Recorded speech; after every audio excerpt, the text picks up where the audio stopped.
Yo, what is up? Not dead yet. So sorry. I've had a lot of acting things that were sitting there making it complicated for me to consistently make videos. But I'm still doing them, but now it's kind of been easier. So nonetheless, I'm going to sit here and introduce this video with Silver Leonhardt, my last character. Now, like I said in previous things, I have still not watched anything related to RWBY's Volume 4. I understand that it's out, so there's a good chance that I'm going to say something that you probably will sit there and decline immediately. But keep in mind that this recording, I made this recording like months ago. I just have yet to sit there and do anything.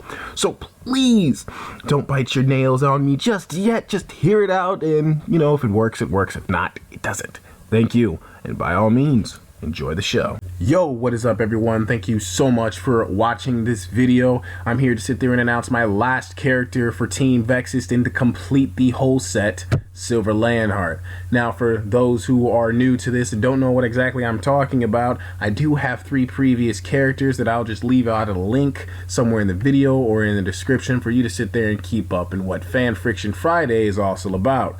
Now, speaking of, this is my last character, but it's not my last video regarding this concept. So without further ado, I think it is time for us to introduce Silver Leonhardt.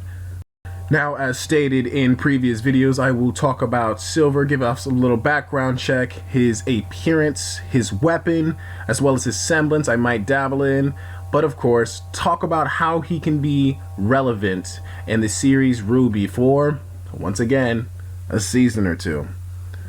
Now, Silver sets it as a goal to see his master again to properly thank her for being his family. So he studies and uses his wits to get by in life until he hitches a ride to Atlas where he meets Vivian. Not a very good first impression, but it worked out in the end. They became close and are now teammates on Team VEXS. Now, despite his laziness, Vivian and those who know him, mainly his teammates, says he's a threat when he wants to be, acknowledging his talents. As for appearance, Silver is very tall, as he stands 6'1". He has black hair and wears his hair in locks, dreadlocks to be more precise, containing some metal rings around a few. Noticeable features, he has a chain-like piercing that connects his left ear to his lip. In addition to this, he has 3 circular piercings in a parallel linear fashion upward to his right eyebrow. For the most part, his eyes are seen rather close to each other, so close that they almost appear closed most of the times. Despite this, he has moments where his eyes are visible, usually when he takes something rather serious. From there, we can confirm he has silver eyes. Another feature he has that's incognito, if you may, is his mouth. Not visible to the naked eye, but that's because I believe of self-discipline when having no clear focus when looking at his face, but Silver's mouth almost goes from ear to ear, and he can possibly dislocate his jaw similar to that of a serpent. He also has a rather longer tongue. Now, I'm not going crazy with length, but it's out there, than the average human. Now, like many snake characters, only when tempered, serious, or out for blood will he, Silver, place emphasis on S-sounding words. For example, instead of sorry, when angered of some sort, it would turn into sorry. Now, although he's calm, collective, and lazy, Silver actually has a sadistic side to him. This is not actually portrayed often because he's patient, though if you push him too far, his gears will turn. He also appears crazy at times because he talks to himself and his weapons often due to his semblance. Now, for clothing, he wears a open black coat. Now, think more of a trench coat like Wesker or Dante, Virgil, etc. That's split into 3 tails on the bottom and the back. The coat contains a chrome lining pattern portraying serpents intersecting with one another as they work their way up to the back, possibly creating an eye placed vertically, ending their paths on the separate sleeves. Now, underneath the coat is a navy blue, or might as well be black, sleeveless vest with a thick fur collar lining. Best way I can sit there and have anyone to imagine that is think of Greed from Full Metal Alchemist, but instead of having it open and flapping everywhere, it's closed. Now, whether it's zipped up or if that's just how it's manufactured, but it's closed. Now, As for pants, he wears rather baggy black jeans with black or brown Timberlands. Also, he has fingerless gloves equipped with metal circle pieces laced or forged on the knuckles. As for weapons, he wields two double-barreled magnums, one called Cethino and the other Yorel. The guns transform into wire claws that reel in and feed out very strong wire that Silver hides under his coat. Once they are transformed into the wire claws, the weapon will now be called Medusa. Overall, they are sisters, and he's named them, last name-wise, Gorgos. So now that we've gotten a good look at Silver, more or less, and knowing his story in a very summarized version, let me talk about some complications I've had in the creation of Silver. See, I've been skeptical on figuring out what weapon would be good for Silver. Swords, arrows, knives, daggers, you name it. However, after, being moved by another anime show, I knew that my original idea for him worked better.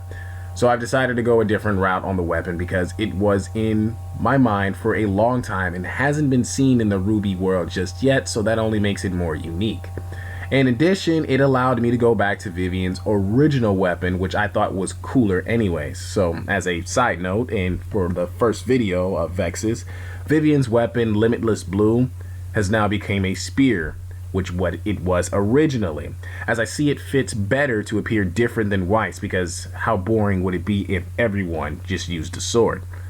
In addition, I really like the snake characters that are in anime, but I also wanted a black character to portray those same things. And it became very hard for me to sit there and create something when I couldn't find necessarily a black character to have those things characteristic wise. It was all most likely predominantly pale or white characters. So I decided to sit there and throw in as many snake references as I possibly can. Now, for example, the weapons, Medusa, Cethino, Yorel, Gorgos, that's a Greek mythology thing that I sat there and thought it was great and fitting. The reason why Silver also has dreadlocks is because it also reminded me of snakes, Medusa's locks in particular. So I thought that was great. Other than giving him the snake eyes and, the long mouth and the tongue, I couldn't really find anything else. So I went creative, and I really hope that was inspirational to some. In addition, his sadistic side, I thought that was pretty cool because I see him not as a venom person, but more of a constrictor. So I'm just going to move on from that. Let's talk about Silver's first appearance. So Silver is first seen when Team Junior, now keep in mind this is Jean, Nora, Ruby, and Ren, and Team VEXS meet for the first time. Now, of course, this is an encounter that results in a fight over a misunderstanding. Now, the reason was VEXS was out on an assignment to capture suspects that Esperanza believed Team JNRR, or Junior, fit the profile. Now, while fighting, Silver was the one to realize that they were not the culprits. Once the situation is settled and everyone is on the same page, the two teams head back to Vale. Now, for the most part, Silver stays out of conversations that don't involve him unless he intentionally wishes to provoke someone, most likely someone from his team. Now, for the most part, this is all we see Silver doing, as he does make witty comments when he has the opportunity, but the next big moment he has is when RWBY actually gets a good look at him and remarks of his eye color. Silver, uninterested in the small chat, attempts to dismiss himself, but RWBY, being so persistent, insists that they chat about, conversations. Do you know what this means? That type of conversation. Now Silver, annoyed, informs RWBY of all the legends and stories revolving around this silver eye thing, and commenting how this great responsibility to lead is not something he cares for nor is interested. So, like many of my other videos, I sat there and wrote some type of dialogue to sit there and try to portray an image of how I want Silver to come off as. So this is kind of great because it's two contrasting ideas or perceptions with people of the same eye color. Now, normally that doesn't sound quite important, but since we're putting so much emphasis on silver eyes in the RWBY series, it seemed like it was worth it. Yo, what is up, viewers, and thank you so much for watching this video, but it's not quite over yet. You see, I have to break this video into 2 parts because as I was doing the editing, I was slowly realizing that this video was going to be longer than I had anticipated, so I'm just going to break it down into 2 parts and have the second part uploaded most likely tonight, if not the latest tomorrow. Thank you so much for everyone for being patient, and I hope you all understand. I'm working hard for you guys. Thank you so much, and remember, keep it stylish.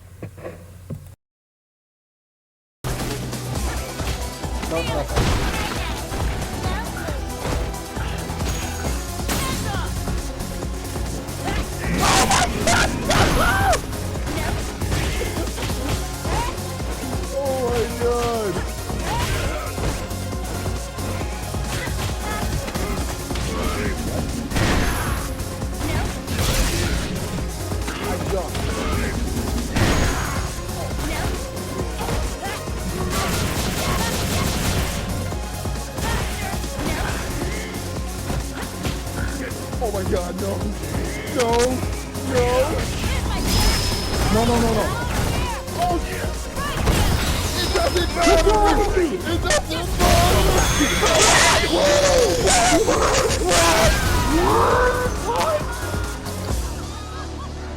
Draw game. Oh my god. Oh my god. You gotta be kidding me.